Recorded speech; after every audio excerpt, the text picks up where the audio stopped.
Hi LUK, I'm Irene Agbontaen and this is Casa TTY and welcome to my episode of My Style, My Space. Come on in. My brand name is TTYA, which stands for Taller Than Your Average, as you can see. And Casa TTYA is basically my house and my brand, two in one. So welcome to my house.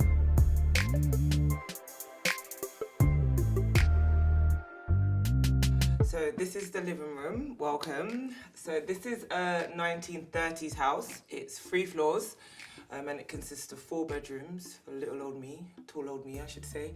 And I really wanted this space to feel like super calming and welcoming and inviting.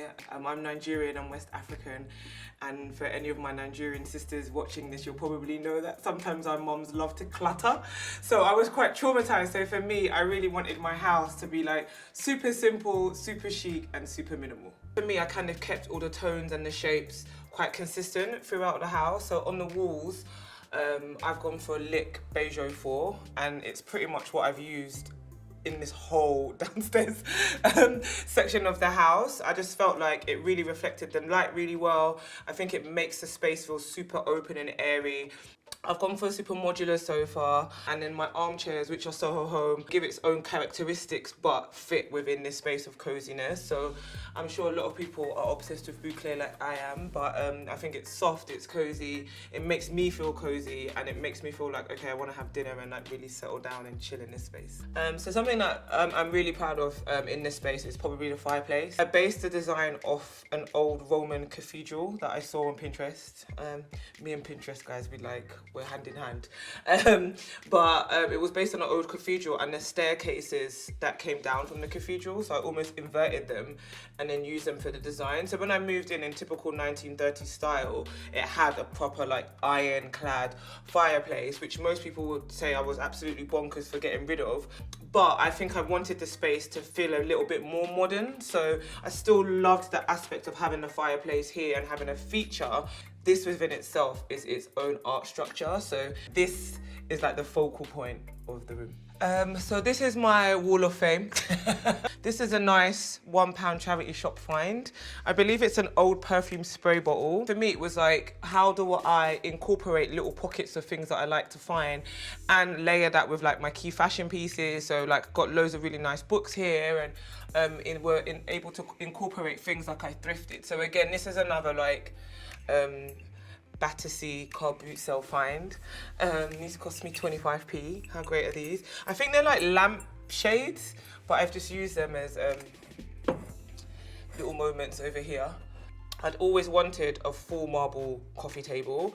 My space is a bit like me, it's long but not wide.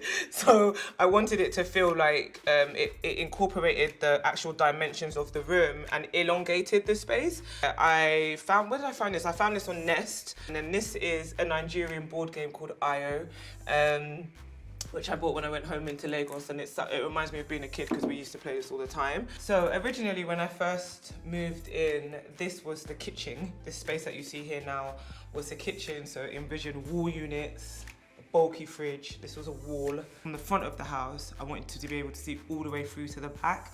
So we knocked out this wall and I went for black rads. I actually got these on eBay. From a really good supplier, and usually if you're buying more than one thing from a supplier, they'll give you a discount. So that's my little tip for today. And then I went for like really nice gold accents. I put this huge mirror here to reflect the space again, to make it feel bigger. Each room is an individual space, but it's still cohesive as a unit. So there's still the trinkets of black going through, and there's still the trinkets of gold going through. This dining table, again, it was like repurposed. I got it on eBay and I just painted it black. And then yeah, these chairs were made. This is a vintage rug as well. Found that in a car boot too. When I'm entertaining, I'm a bit of uptown, downtown. So uptown, I do love a good margarita, or I do love a good whiskey lemonade. Is my little secret touch. And then downtown, I love a good beer, man. I think my interior design does reflect my wardrobe style as well. Today I thought I'll give you guys a bit of colour. I thought, you know, as ELLE's coming through, I might as well, you know, give them a moment. So TTYA is built around like your staple wardrobe collection. So I feel like that incorporates into my house. So quite neutral tones, quite everyday pieces, how you would mix and match. It's almost like a foundation, and then I have like key focal points, like if it's the rug or the textured doors, or, you know, my car boot cell gems, which add in and really layer the space. And I feel like that's reflected in my wardrobe and the way that I dress as well. So my kitchen is my favourite room in the house. I think it's really the kind of the hub of the house. All the units are black and white. It's very monochrome feel. It's functional in the way of that, like if I want to learn how to cook something, there's a TV right in front of me, full fridge, full freezer, got a coffee machine. Because I'm a coffee addict and I love it. Boiling hot water, which comes straight from the tap. Don't fail me now. Okay, it's working. Can you see that? I designed everything in a way that, for me, reflected my lifestyle, I guess. Also, I'm quite old school, like, and I still love my mum coming here and cooking for me. And the thought of my mum cooking rice on an induction hob, I know was just not gonna happen. So I still incorporated a gas hob, to be honest, just for her, for old time's sake. But I am an induction babe all day long. One thing I had to think about from a design perspective is if the hob was going to go on the island, what was that going to look like in terms of a filter, because I really didn't want one of those huge filters over the space. So I actually, again, in the spirit of Uptown, some of the more spending pieces and the investment pieces, my hob was one of them. So I actually have an inbuilt extractor fan. So as you're cooking, everything is extracted through here. So what that did is that freed up this space. So I have a really nice center light space in here, keeping things as minimal as possible, but as functional as possible. My essentials that I always have in the fridge are mini bottles of Moet, because, you know, this house is a reflection of me and I like to have a good time. And so part of that comes with enjoyment, as I like to say. So yeah, we always have champagne. There's always whiskey, there's always tequila, and then there's mixers as Diet Coke and miniature cans, so we can stack them on top of each other. This side of the house is all completely new. The old house actually completely stopped here. So that used to be the old kitchen. So I opened up the space and made this a new extension. And part of the whole process of even just buying a house, I felt as a creative, was actually really difficult. I remember going to 2 mail brokers and they were like, oh, you're not married, or you don't have a partner, you're trying to buy a house on your own. We wouldn't really recommend that. Maybe you should wait till you have a partner. I actually found a female broker who was amazing, and I worked with her actually in being able to secure my mortgage for this house. And then obviously after you get your mortgage and you get your space and you want to adapt it, obviously it's finding tradesmen. And it was really important for me to discuss about some of the difficulties as well, because as much as I'm really proud of my house and I think I've worked really hard to get it to the standard of where it is, it didn't come easy. I felt being a woman and really being forceful with what you wanted for your house was really tough, and just even finding the right tradesmen that were going to do the work was actually really difficult as well.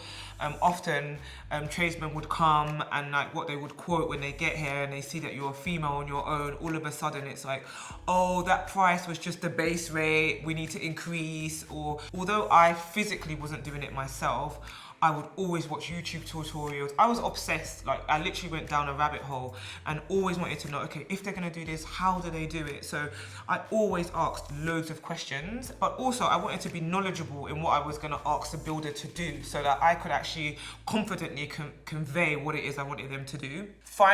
Not just finding the tradesman, but also like managing that relationship and having the confidence. I will say it's also important, not just even as a female, but just knowing what work you wanna have done and trusting that the professionals are going to do it to the standard. And unfortunately for me, that wasn't the case. Yes, the space is an amazing space, and I take pride and joy in investing in it. However, like, the journey to get it here was very treacherous. And that's just me being completely transparent.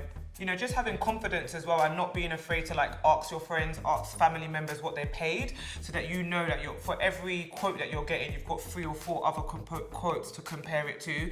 Unfortunately, I just didn't really feel like as a female that my voice was really being heard or listened to. I definitely did struggle with like the trade industry and really finding people that were genuine and building the space. But we got there in the end, and you know, my internal team, my electrician and my builders that did the inside of my house were amazing teams to work with. And I felt like it was maybe the mistake that I made was I had too many teams. I had an interiors team, an exterior team, an extension team, and that was a bit of the struggle of like really figuring out how they were all going to be in sync together. But I definitely learned loads of lessons, and I'm ready for renovation part 2.